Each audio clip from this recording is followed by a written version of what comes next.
प्रधानमंत्री नरेंद्र मोदी ने बंगाल के खड़गपुर में चुनावी जनसभा की, जहां उन्होंने ममता बनर्जी पे जमकर निशाना साधा। पश्चिम बंगाल में मतदान की तारीख नजदीक है, लिहाजा चुनाव प्रचार भी तेजी के साथ जारी है। इसी कड़ी में प्रधानमंत्री नरेंद्र मोदी भी ताबड़तोड़ दौरे कर रहे हैं। शनिवार को उन्होंने खड़गपुर में रैली की और अपने भाषण में पीएम मोदी ने बीजेपी को बंगाल की असली पार्टी बताया। खड़गपुर में चुनावी जनसभा में प्रधानमंत्री नरेंद्र मोदी ने ममता पर हमला करते हुए कहा कि दीदी से पश्चिम बंगाल के लोग 10 साल का हिसाब मांग रहे हैं।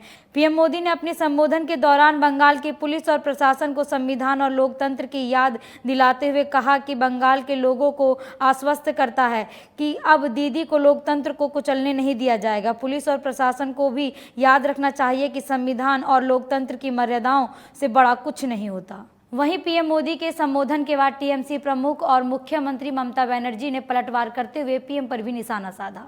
पीएम पर पलटवार करते हुए ममता बनर्जी ने तंज भरे अंदाज में कहा कि बीजेपी राजनीतिक पार्टी है। ममता ने बीजेपी नेताओं पर वार करते हुए कहा कि ये डरावने लोग हैं। बीजेपी की महिला नेता खुद पार्टी में सुरक्षित नहीं है। बता दें कि पीएम मोदी ने ममता बनर्जी सरकार पर बंगाल को बर्बाद करने का आरोप लगाया था। इस पर पलटवार करते हुए ममता ने केंद्र सरकार पर निशाना साधा और कहा कि बीजेपी और पीएम मोदी ने देश की अर्थव्यवस्था को बर्बाद कर दिया।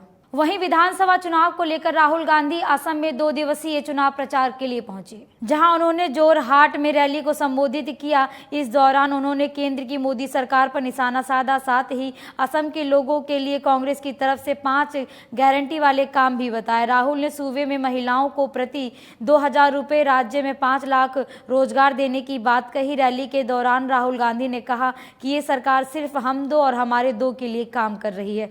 इसमें गरीबों, किसानों, छोटे व्यापारियों के लिए सोचा जा रहा है। बढ़ती कीमतों पर राहुल गांधी ने निशाना साधते हुए कहा कि आपकी जेब से जो पैसा निकालकर पूंजीपतियों के जेब में दिया जा रहा है। वहीं राहुल गांधी ने कहा कि असम में सीए नहीं आएगा। उन्होंने कहा कि चाय मजदूरों को उनकी सरकार 365 रुपये देगी। साथ ही हर परिवार को 200 यूनिट बिजली मुफ्त देने का वादा भी किया। खबरों में फिलहाल इतना ही। नमस्कार।